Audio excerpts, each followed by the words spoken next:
السلام عليكم.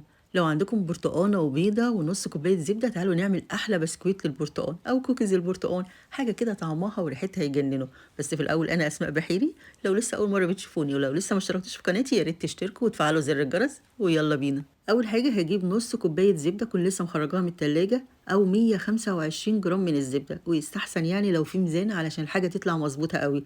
وأحط عليهم 100 جرام من السكر أو 3 أرباع كوباية سكر بودر.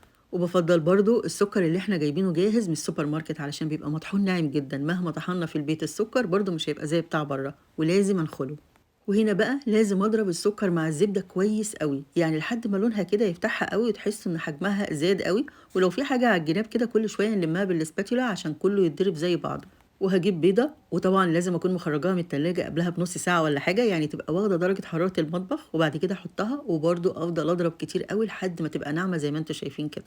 بعد كده بقى هاحط عليهم ربع كوباية من عصير البرتقان، أنا جبت برتقانة وعصرتها فطلع ربع كوباية حطيتهم على المقدار ده.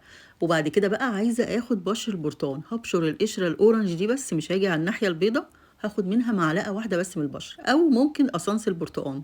لقيت الإزازة الصغيرة ديّة في السوبر ماركت بتتباع ب5 جنيه، فقُلت أمّا أجرّبها، بس بصراحة لقيت ريحتها قوية أوي وكمان ادّتني لون أورنج كده في الآخر هتشوفوه حلو جدًا. لو لقيتوها تبقى أحسن طبعًا كتير من البَشْر بتاع البرتقان. ونرجع برضه نضربهم مش أقل من دقيقتين 3 لحد ما كُلّه يمتزج ببعضه كده. بعد كده بقى هنحضّر المكونات الجافة، اللي هم ال3 كوبايات إلا ربع دقيق فاخر أو دقيق كحك والبسكويت، 3 كوبايات إلا ربع عاملين حوالي 350 جرام. واحط عليهم معلقة من البيكنج باودر صغيرة ورشة ملح واقلب كل المكونات الجافة دي مع بعض. وبعد كده بقى لما احطهم على الخليط نفسه اللي احنا عملناه في الاول ده لازم انخلهم كويس قوي علشان النخل الدقيق ده بيساعد ان الهواء يخش، فتبقى البسكوتة هشة قوي كده وخفيفة. واول بقى ما نحط الدقيق انا بس عايزه الم الخليط، يعني اول ما ملامح الدقيق كده تختفي يبقى كده خلاص مش هعجن خالص كتير. فعلشان كده بطراطيف صوابعي هلم بس العجينه كده واخلطها مع بعض لحد ما اجي امسك كده قطعه من العجينه، لو لقيتها بتتشكل معايا من غير ما تلزق ولا اي حاجه تبقى كده زي الفل.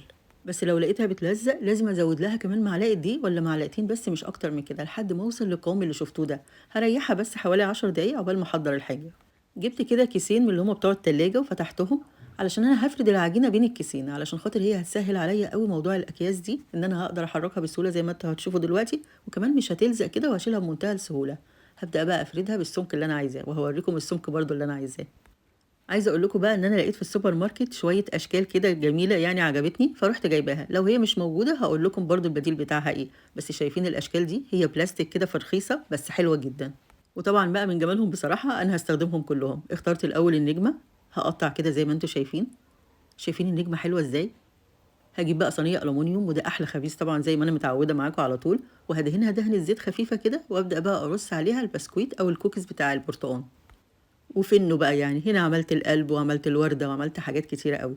لمّيت بقى الزوايد ورُحت حاطاها برضه بين كيسين بلاستيك، وجبت بقى الكوباية الستانلس الجميلة اللي قدامكم دي، قُلت أمّا أقطّع بيها بقى شوية مدورين، يعني لو ما لقيتوش الأشكال دي ممكن بقى بكوباية أو طبق أو حتى تعملوها مثلثات كده بالسكينة أو أي حاجة.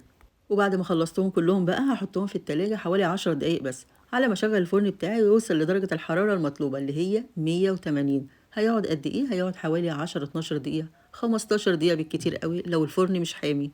لحد ما تلاقوا كده إن الحروف بتاعتهم بدأت تبقى شقرة كده خفيف، شغّلوا بعد كده الشواية، لكن لو هو أحمر من فوق ومن تحت لو الفرن بتاعكم فيه مروحة يبقى خلاص كده ما تشغّلوش الشواية هتطلع قمر. شايفين القصانص إدّى لون حلو أوي أورنج كده جميل إزاي؟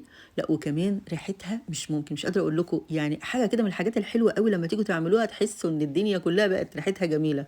وحلاوة بقى البسكويت ده إن أنا مش باعمله بس يعني عشان العيد، لأ ده أنا ممكن أعمله طول الشتا طول ما موجود البرتقال في البيت بصراحة. بيبقى طعمه حلو أوي وجميل مع الشاي بلبن كده زي ما أنا عاملة، يا نهار أبيض!